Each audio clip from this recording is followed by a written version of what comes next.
The weirdest part for sure is actually that I don't even know why I've waited so long to make the review for the iFi or the xCAN. Because it's not like I haven't made up my mind already months and months ago. But all that just pretty much boils down to is that this review unit isn't going anywhere. I'm just gonna have to buy it off of them. Yes, it's that good.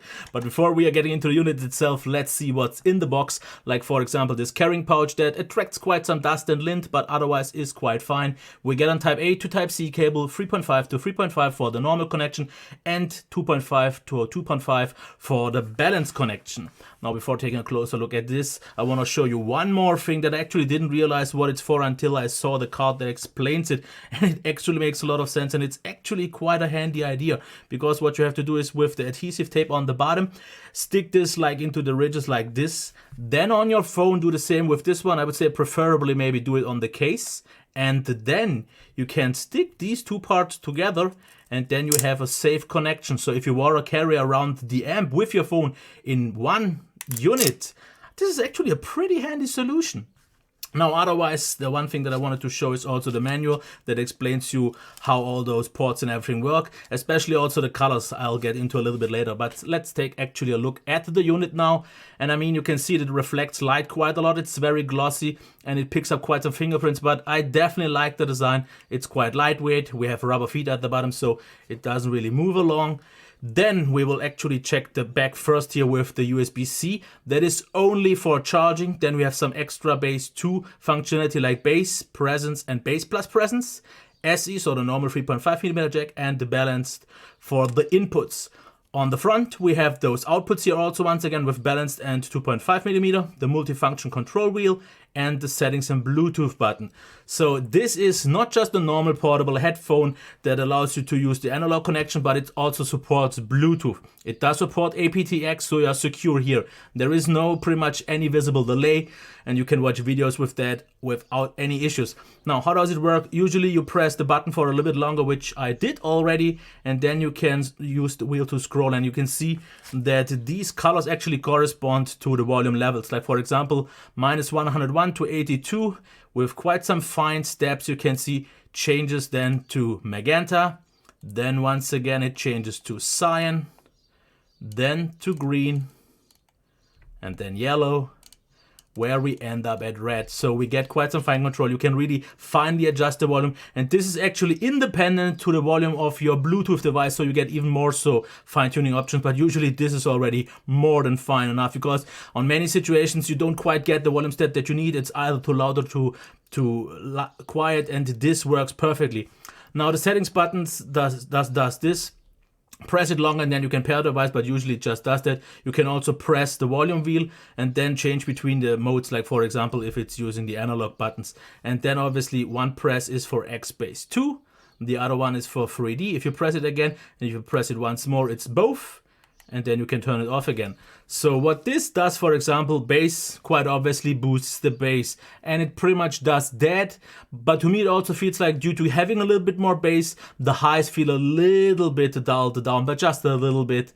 And if you use presence though, what happens, it feels like the bass actually gets a little bit less, but only a little bit. But definitely you get more presence, like you said, you get a little bit more clarity in the highs, also a little bit at the upper mid-region, and then if you use both, you have pretty much a V shape. Then you get more bass and kind of more highs, and it really comes down to the headphone that you use and the signature that you prefer. Because in many situations I like to just keep it minimal and I don't use either 3D bass or 3D plus, and then I get a good experience. But on some headphones it definitely helps if you want to boost them, because the bass boost, I would say, isn't too extreme, even though I would say it's definitely noticeable. You definitely get some bass boost, but it doesn't boost too much of the bass. It usually mostly takes care of the kind of close to mid bass and then the lower end bass. It doesn't really go too much further, so it doesn't get to the kind of like almost mid, so no problems here.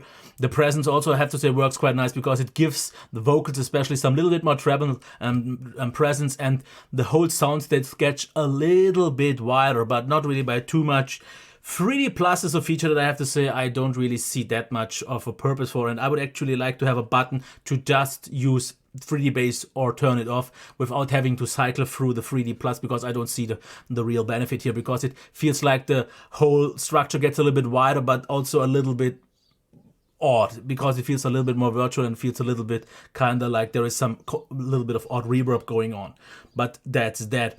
Now about the Bluetooth connection, as I already said, that is one thing that is actually the main appeal for me on this device, because I don't actually use the normal analog inputs, because all I want to use this for is if I have my phone in one pocket and I just can control the sound, and this is usually in another pocket, and there is where the headphones are connected to. I mean, the one device solution is quite cool, but I just want to usually mostly use my phone and have this in another pocket for all the controls.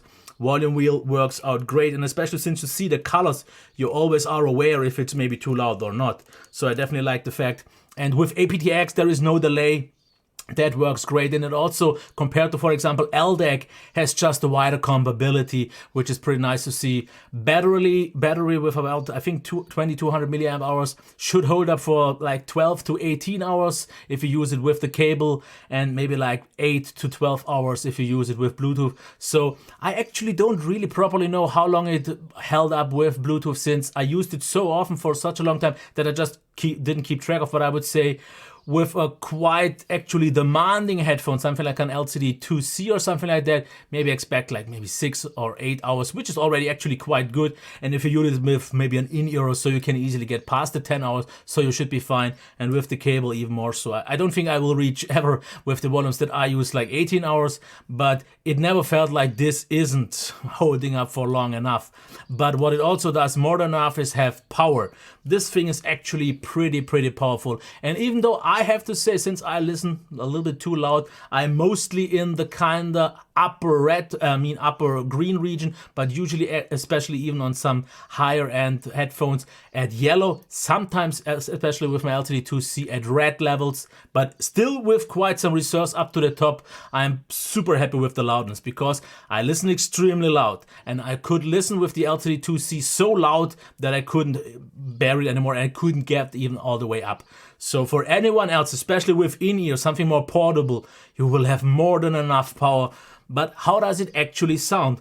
Well, I have to say the combination of the features, especially with also aptX, that is already so close to a wired connection, I don't even bother to use a cabled connection anymore. Because this, in my opinion, is the best portable multimedia solution by now, because I thought for a while, should I get an MP3 player, but then I can't really use my streaming services, which is at the moment just, I would say, the most convenient solution. So I just want to use my phone as I use it and then control it. And with the Bluetooth connection, I'm not kind of stuck to the device, but I get the amplification. I get way more than enough power, because most phones these days don't even have a 3.5mm jack anymore. And usually, especially with the headphones that I like to use, it's not good enough for me. So I'm happy to have this. This will also replace, for example, or actually be my new solution as a reference point for all the future headphone reviews as well, next to my NFB1128 that I use stationary. But if I just want to maybe listen on my couch to music with some good headphones, this is now my primary solution, because this allows me to use streaming music wherever I am with my phone,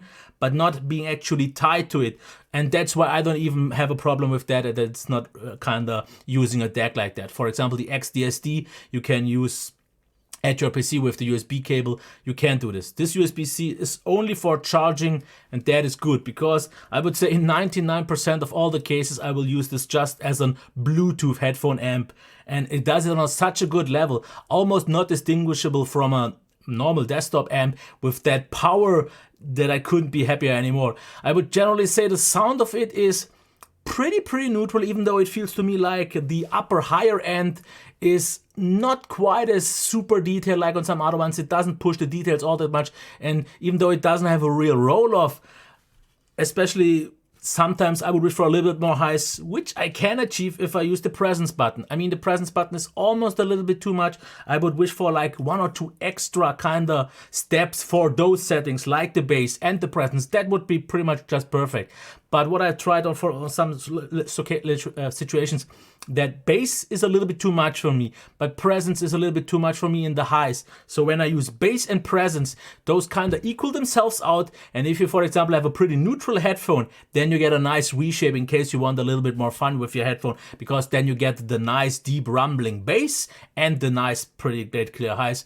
And the bass portion here is actually also quite on the good side. A lot of power behind that. I noticed that when I had the CR NPL2 planar from RHA. The whole lower end accentuated way more. It got more clarity, it got more depth out of it, which was pretty nice. And then we have highs that out of the box feel a little bit more lean to me. So they are definitely not shrill, which is great because you can use this for hours and hours on even on a headphone that tends to be a little bit more fatiguing. So just boil it once again down to, I like the design, I like the functionality, aptX, I like the volume wheel, I like the whole feature set here. And then the power, then the sound and the flexibility with the X Bass 2. And all that comes for a price of around $350 that I would say is fair. I mean, I would wish for it to be like $250 or maybe $300, but if I consider the sheer amount of power, because for a lot of people this could replace a desktop amp if you don't have the most demanding headphones out there. It has the power, it has the clarity, it has the sophisticated enough feature set and also balanced overall feature set that I have to say, yes, absolutely. But I mean, also that was quite obvious since I already said in the beginning that this one will keep and will stay here with me, but it will also make it into my regular rotation when I'm reviewing headphones from now on. So from now on, it will be usually like a phone for some stuff, then definitely my NFB 1128, and now this one as my portable go-to solution. Yes, that was it. Until next time, bye.